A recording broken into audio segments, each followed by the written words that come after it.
actually it's funneling all the blessings of the entire year, because it's the last month of the zodiac. It's funneling the entire energy of the entire year for us as blessings. As we said, it's connecting to the 13 attribute of mercy. 13 attribute of mercy is something that we usually connect on Rosh Hashanah. The Purim, it's mini Rosh Hashanah. It's very interesting. So the Kabbalists compare what's happening on Purim as one of the most exalted days of the year, and it's happening on this month, the month of Adar. How come? On the other end, we know that the forces of doubt are trying to prevent this energy to come in.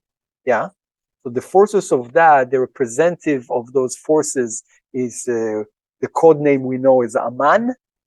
And those forces are there intentionally on this month, because the lottery that Aman made on that month happened that the decree will take place on that month. And how come? Because his astrologer knew that Moses supposed to leave the world on that day. He actually left the world on that day. And on that month, on the 7th of that month, which was today, all day today, but we just entered to the 8th day of Adar. He knew that there is some kind of dormita that's happening throughout the Jewish nation at that time. This month is actually to allow us to understand that in order for us really to connect to all this energy that's available, we have to stop in the screen. And that screen, the masach, as we call it in Kabbalah, it's the forces of doubt and confusion.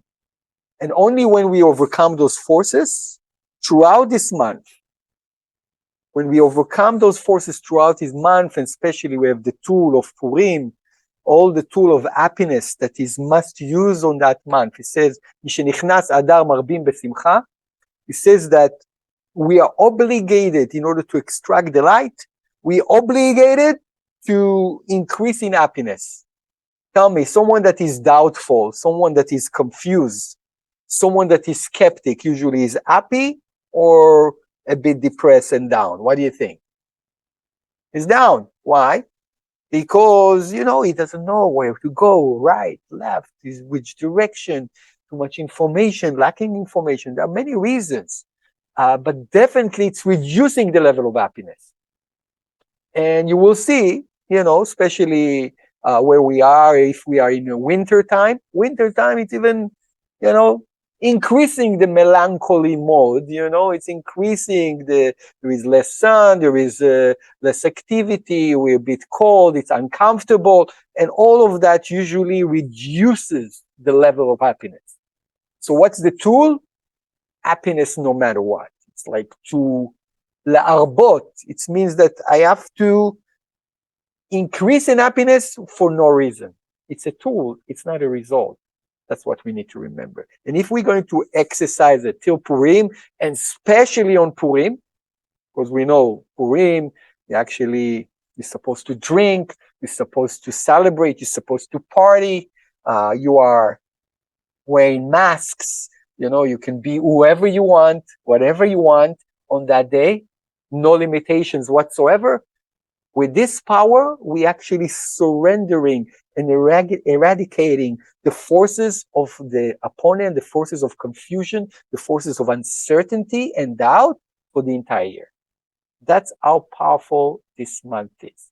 More than that, we know about Purim that this is the holiday that's going to remain after the finish of the correction, meaning that most of the holidays are not going to be valid anymore. No more Rosh Hashanah, no more Shabbat, no more anything. Just Purim going to remain. Why? How come all those forces are trying to prevent us? And who is the real channel to help us really to overcome all this challenge that's presenting to us throughout the year? So we know the opponent is also as a funnel of energy on that month, is bringing judgment on the end of the cycle of the zodiac year. And we know that one of the chariots that representing on the other end the positivity, it's this month is related to Joseph the righteous. This is the month that is related to him. And he's the one actually that funneling the level of Yesod that's supposed to bring all the blessings of the other 9 Sfirot into the world of Malchut. But let's learn today about those forces that preventing us, those processes, and on the seed level, what does it mean, the forces of doubt? Where are they coming from? So on the root level, it started when there were 2 enemies for everything that happened in Egypt. All those occasions that happened there, those consulted to Pharaoh, one of them was Bilam, and one of them there was Jethro, and another one was Eov. There were 3 consulted how to prevent the Israelite and how to keep them back in slavery. But we know we're not talking about any physical slavery. We're talking about the slavery of the mind, the slavery of consciousness. That's what they keep them. So Bilam was one of those forces, that he was a huge magician from the negative side. He says that if there were, Moses was the most elevated soul ever to come from the light side, he was actually from the dark forces. He was on the same level, but belonging to the dark forces. Really like the opposite to Moses.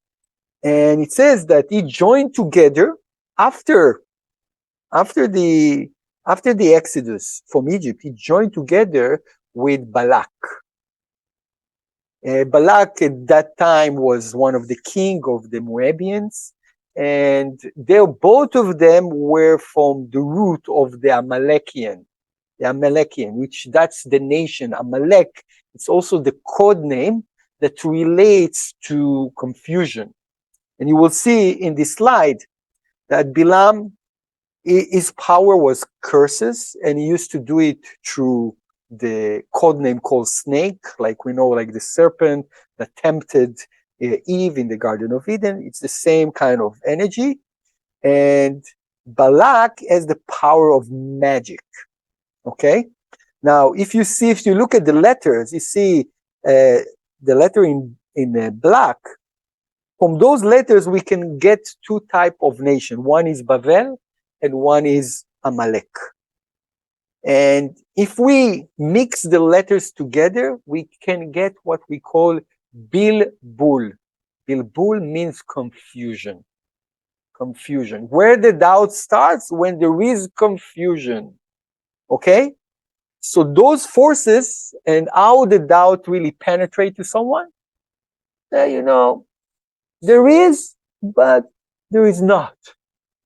Like giving you 2 opposite choices that causing you really to doubt where to go. Because if you're certain about one way, it is, those forces of confusion, they tell you, yes, but, there is this option, but. That's how those 2 sorcerers, huge sorcerers, very powerful, challenge the leadership of Moshe Rabbeinu. But it's interesting, if you know the story and about the fight against Amalek and the trick that Balak and Bilam, they were intended to come and curse the Israelite, and how the curse turned into blessing. I don't know if you remember it. It says that all that story on all that scheme that Balak and Balaam made, they made it very far from Moses. They made it like miles away. How could this story was told in the Torah then? How Moses knew to write this story about them, about the scheme, about their desire really to destroy the Israelites? How did he know that? He says that he was so much and above more sophisticated than them, that he was able to see their plan. He was able to vision their plan from far. And that's how he actually prevent those forces. And eventually, both were killed.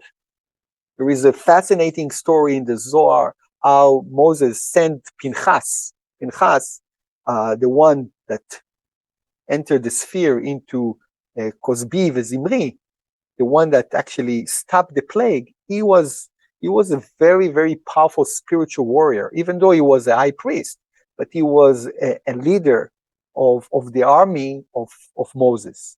And he was the one to chase after Bilam. Bilam was a magician. He was able to fly away. He was able to move from world to world that nobody can track him. It says that Pinchas with another guy called Tziliah, both of them were able really to catch him and eventually to kill him with a special sphere that had a snake inside of it, because it says that the only way to kill this darkness was with his own tool. So, just to show you how Moshe was so much more advanced than those two forces, and why we need his energy, and we will receive his energy in this Shabbat. Shabbat Etzaveh, that's the only Shabbat that Moshe is not mentioned in the Torah since his birth. It's the only Shabbat, and you remember why. It says the moment the Creator decides, say, let me eradicate this nation that is always falling, not believing, doubting. Let me start everything from scratch. He said, no.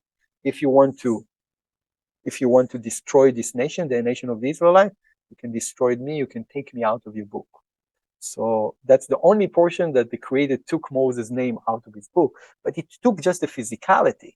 It says that the essence of Moses, as the Rav explained, the level of Chaya and Yechidah of his soul, the highest level that belongs to Keter Chochmah Binah of his soul, can never be taken out.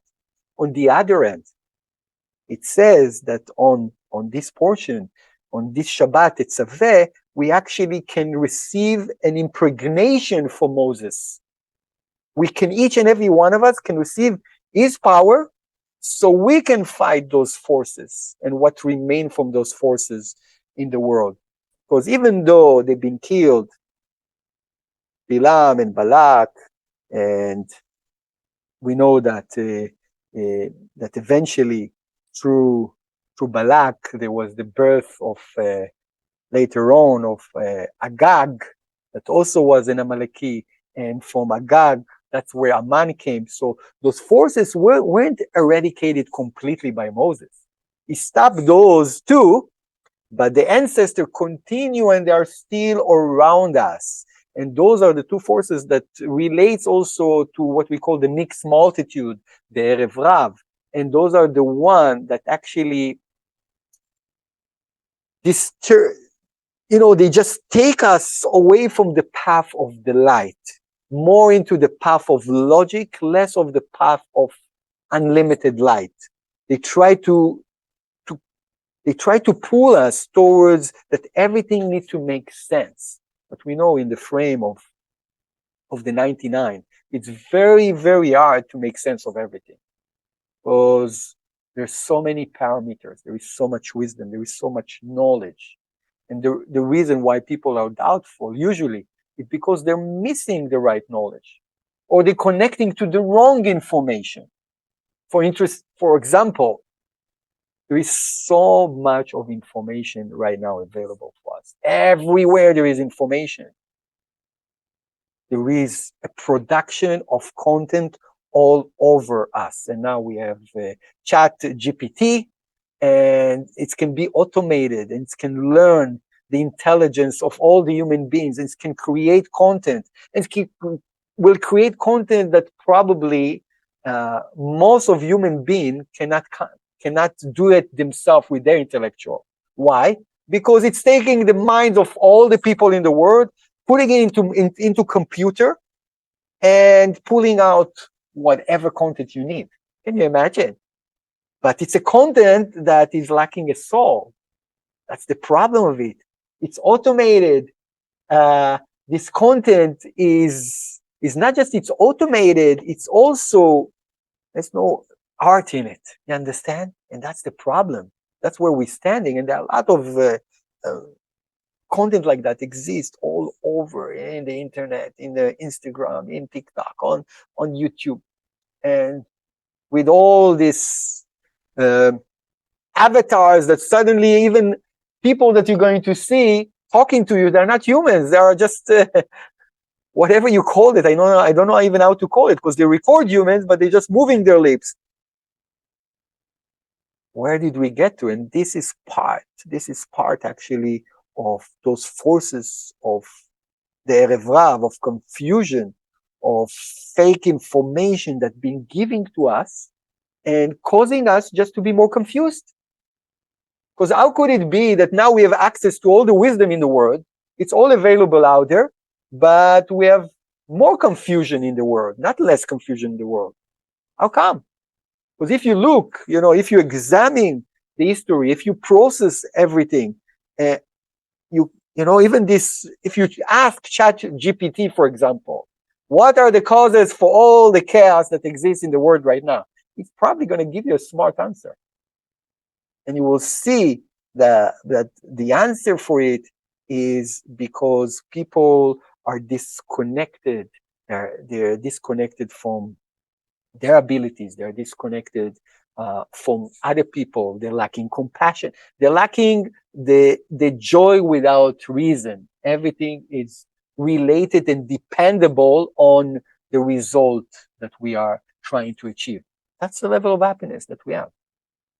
So the source is coming from those two forces, Balak and Bilam, the Amalek, then later on Agag, and then Aman. So connecting to Purim will help us really to eradicate those forces, but we cannot do it by ourselves. It's impossible. It says that the last redemption, it's have to be channeled through the certainty and the humbleness that Moses was able to possess. Only through his attributes we will be able to do it, meaning that we must learn Moses more in depth, ask his soul for help, connect to this Shabbat, Tetzaveh, to get the impregnation of his soul, and only then we can continue the process next week. We call it Shabbat Zachor. And what is Zachor? Zachor et asher asa lecha Amalek. We need to remember the damage that Amalek did to us while we were tired, while we were off guard, as we says. When the doubt attacked us, when we are off guard. When we are off guard, it's, let's say we achieve something amazing, great, and we celebrating, we already off guard. Like we don't realize that there is that those forces of negativity, forces of uncertainty, forces of doubt already planning the next attack. When we are off guard, when we get tired. Yeah, when we get tired. When we are off guard, when we are challenged. It says, Asher karcha. Asher karcha baderech. It means whatever happened on your way, those challenges, those are the one that's going to bring the doubts. When we get doubts, not when everything is great and everything working in our way, it's when we start to get challenged. Karcha is also when we are frozen, coming from the word cold, karcha. The word cold, we need to think, what does it mean, cold versus warm person? What do you think? All the 200 people that we have here, who wants to? What is the essence of being cold? Not showing emotions, okay. Yeah, what else? There are more.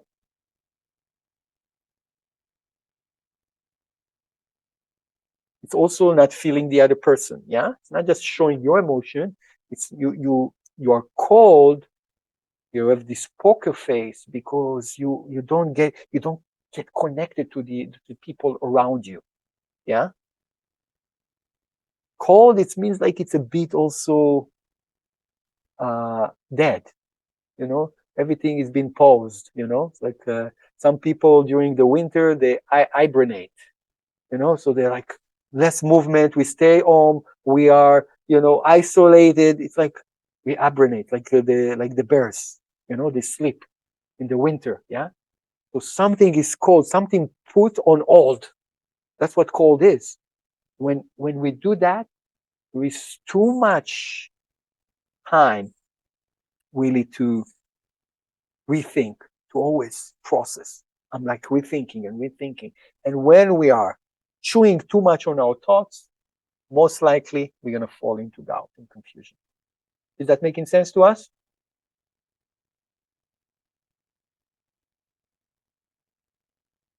Okay. So the code name is Aman. Remember, this is uh, the second generation after what we know as Bilam and Balak. This is the second generation. Was also sophisticated. Was very rich. It says that somehow we got all the treasures from the kingdom of Judah. He got everything. He got a lot of the wealth he got from the Holy Temple in Jerusalem after the destruction.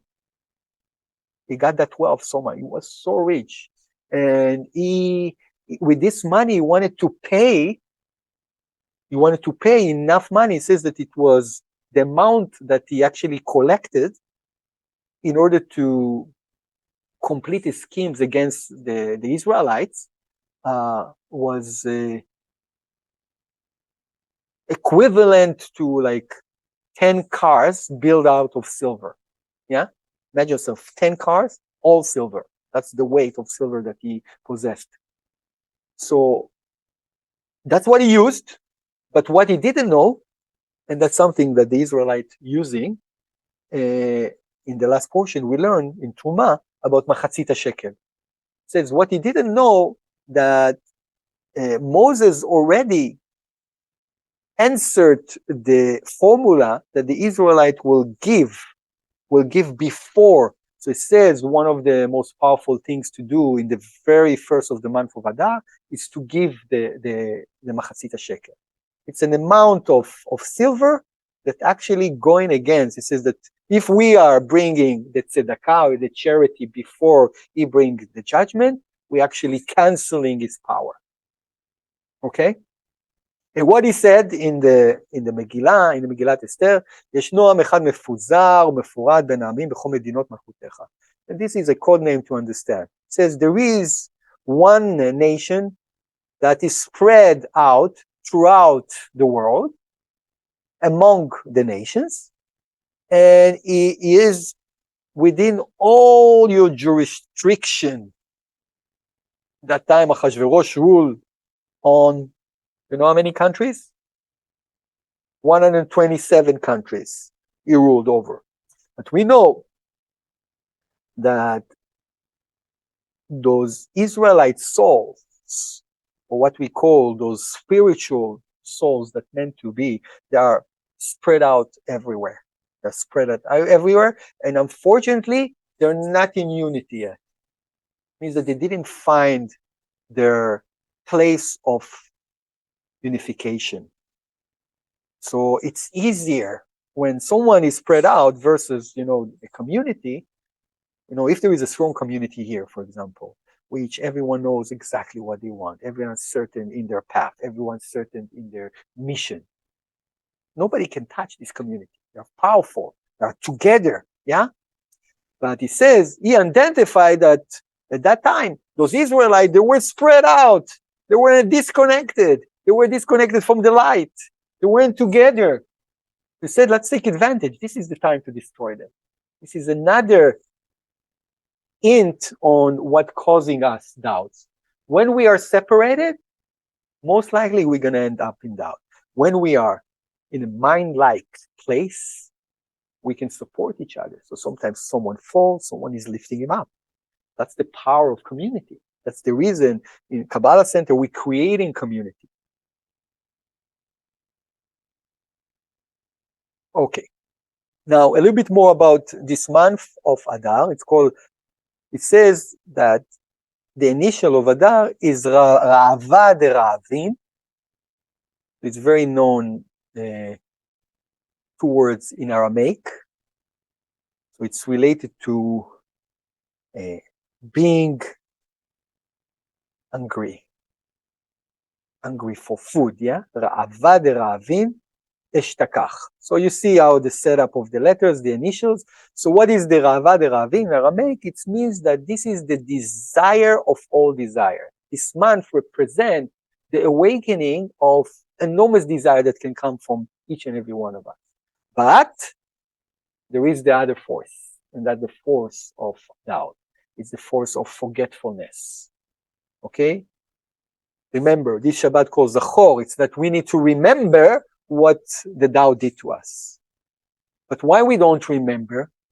Do you guys really remember on a daily basis all the miracles that happened in your life? All the good things that happen in your life? Or you wake up and what's the first thing that you think about? The problems.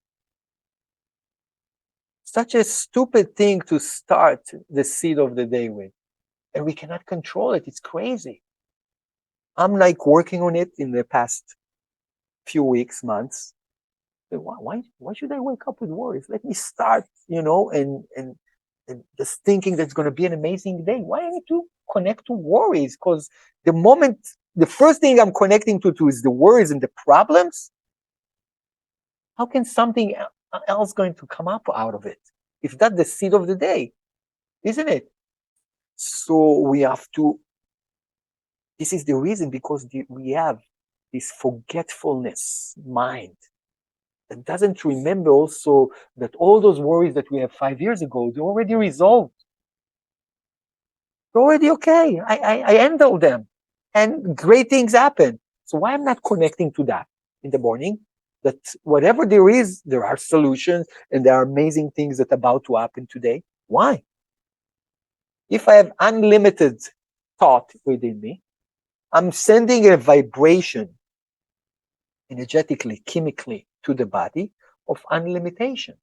But if if I have limited thoughts inside of me, doubtful thoughts, skeptical thoughts of things that are going down, things are not working, that's the messages that I'm vibrating into my organs, into my body, into my aura, into my surrounding, into my environment. So that's the force of forgetfulness. This is the reason what we're doing this Shabbat says Zachor. Remember what Amalek did to you, what the Tao did to you, but also remember, it means that, remember, it's called also Zachor, it's coming from the word Zachar. Zachar, remember that you are the light. Zachar means the masculine energy. Masculine energy is the giving energy. So remember that the light is in charge. That's what you need to remember. Remember all the good things that happen to you. Remember that you are capable to overcome everything that been ended to you. Remember that. That's another secret about this month. So let's learn a little bit about doubt, or a little bit about what causing us doubt, like on a physical, psychological level. I want to touch that too, because it's part of who we are.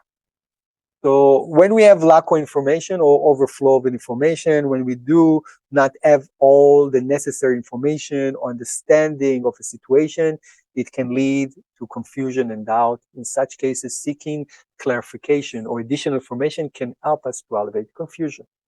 Okay, unclear goals. If we do not have clear goals or a sense of direction, it can be challenging to make decisions or take action.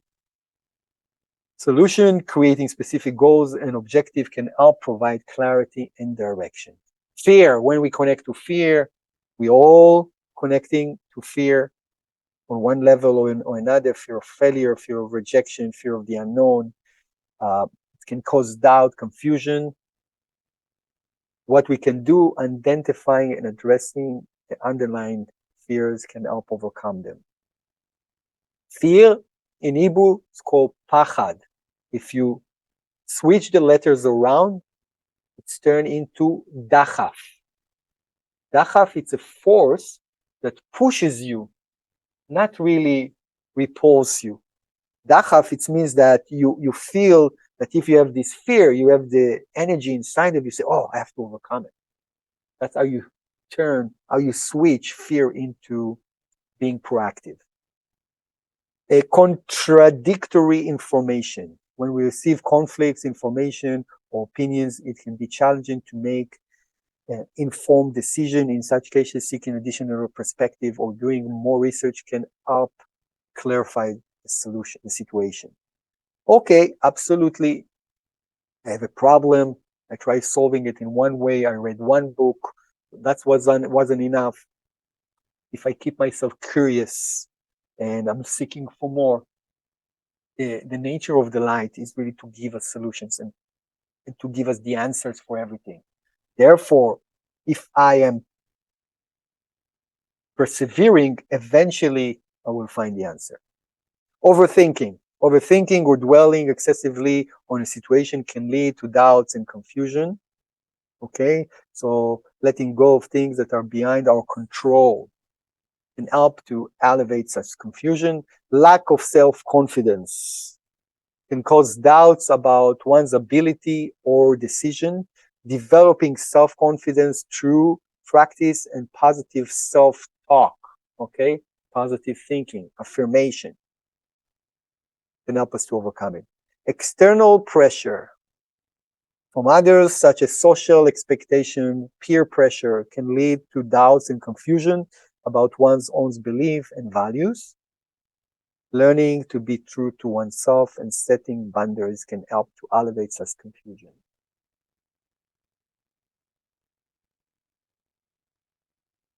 Okay, so as we said, Zachor is remembrance. So some tips that we received from Spiritually Hungry Michael Berg and Monica Berg podcasts. So when you encounter with doubt and confusion, what you need to do? Evaluate if your doubt is pushing you forward or holding you back. Most of the time, what doubt does, doubt in Hebrew it's called safek. Safek, usually, safek coming from the word maspik, stop. So it usually stops. But if I know how to handle doubt, I can use it as a way for me to push me forward. Challenge self-doubt by asking what is if the opposite is true. So what you do is to doubt the doubt. Why we can doubt everything else? Let's start doubting the doubt too. Is that a good way for us to handle? Because we know that doubt doesn't really serve us. Say, okay, why do I think? Why I think that this doubt is so convincing? Let's be skeptic about this doubt. That's a good way to look at negative thoughts that we have. Focus less on how you will be perceived by others. Okay, so we know that the feedback that we receive from other people usually determine the level of certainty that we have, the level of self-confidence that we have. Work on balancing doubt and confidence. They are both necessary.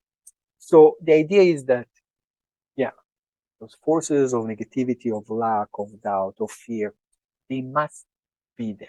We cannot avoid them. The question is what we're doing with them. Are they really pushing us down, or are they challenging us really to find how to perfect ourselves and to become better? That's the question. Focus less on the result and more on the process, as we said before. And number 6, practice self-compassion. As we know, we are our worst enemies. We are constantly judging ourselves, to the level of, that it's too critical. Compassion. Hey, I'm just a human. It's okay. I have this. I have a tikkun. I have that. Give yourself another chance. Okay. So a little bit about Purim and the tools of Purim. We know that all of those tools of Purim is just really to teach us how really to transform doubt into certainty. So what we're going to read on Purim next week in this powerful party that we're going to have, one of the most exalted days of the year. Say, Ki Purim, the Day of Atonement, it's like Purim. It means that we know that it's one of the most exalted day, the Day of Atonement. But now we know that it's only like Purim.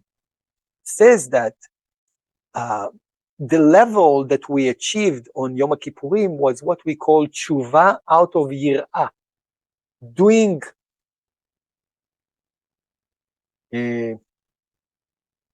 how do you say tshuva in English?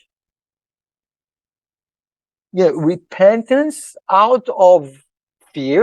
That's what happened, because I know so much judgment here, right? It says that in Purim, the repentance that we do, it's out of love, not out of fear. Why? Because, I'm just happy. The day that you're supposed to be the most happiest day of the year. So Megillah, we know that this is a scroll that we're going to read, and over there inserted all the codes, all the 72 names of God, all the different names of God, how to decode the energy that exists there. It says Megillah, it's a scroll, but it's also revealing an Esther, revealing the concealed. So life is all about bringing to the surface, like finding something that is behind, that is coded. It's never what is out there in the surface. It's not what our five senses telling us.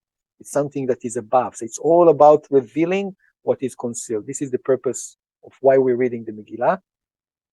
And it says that reading the Megillah, in Hebrew I will read it, עבור שביום הכיפורים מה שחולף אין מעתה ומתואר, כן בפורים מה שחולף ועבר אין, לכן התלהב האדם בקריאת המגילה ובשלומו יכין את עצמו לקבל מאותו יום עול תורה ומצוות והתחדש כנשר נעוריו.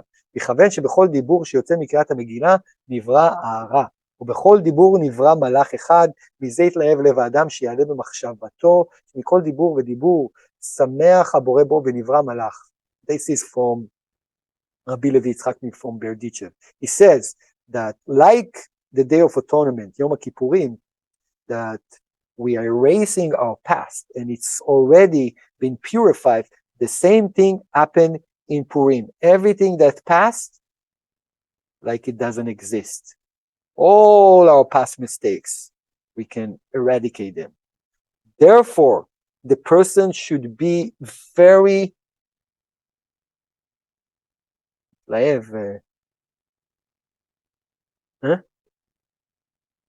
going to be very joyful and excited while reading the Megillah, and he prepare itself to this Yom, to this day, and he going to be renewed, and he going to aim that every word that coming from that reading of that scroll, something new, something unique has been created. And from every spoken word, there is an angel that is created. And if he's going to be very enthusiastic and excited from his art, and he will awaken it to his thought, the Creator will be happy with him too. This is what it says about this day. Okay, so the second tool that we're using is called Machatzit HaShekel. So we're giving charity, and the Machatzit HaShekel was an instrument, as we said, to remove judgment. If you see in the word Machatzit, in Machatzit you have Mem Vetaf from each side at the end, and that's related to the word death, which is Mavet. The tzaddik in the center is actually the one that connected to the word tzedakah, tzaddik. And the two, which from the right and the left side of the tzaddik, it's chet veyud, it's chai.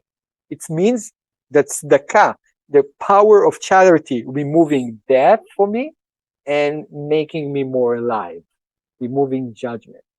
Okay? This is why we're using it all, to remove those forces of negativity from our life that causing me to be frozen. This is another tool that we use in different format. One we use it Machatzit HaShekel, one use it Matana LaEvyonim. We're giving gift for the poor. What does it mean? Usually we don't give gift to the poor, we give contribution to the poor. Give to the poor, it's like you see the poor exactly as yourself. There is no difference. The poor is in your own level. So you're like giving a gift to a friend, giving a gift to a poor. And there is also mishloach manot, like when we are giving gifts to one another, exercising, giving, exercising, replacing gifts. Okay, so this is about this lesson. Purim, dancing with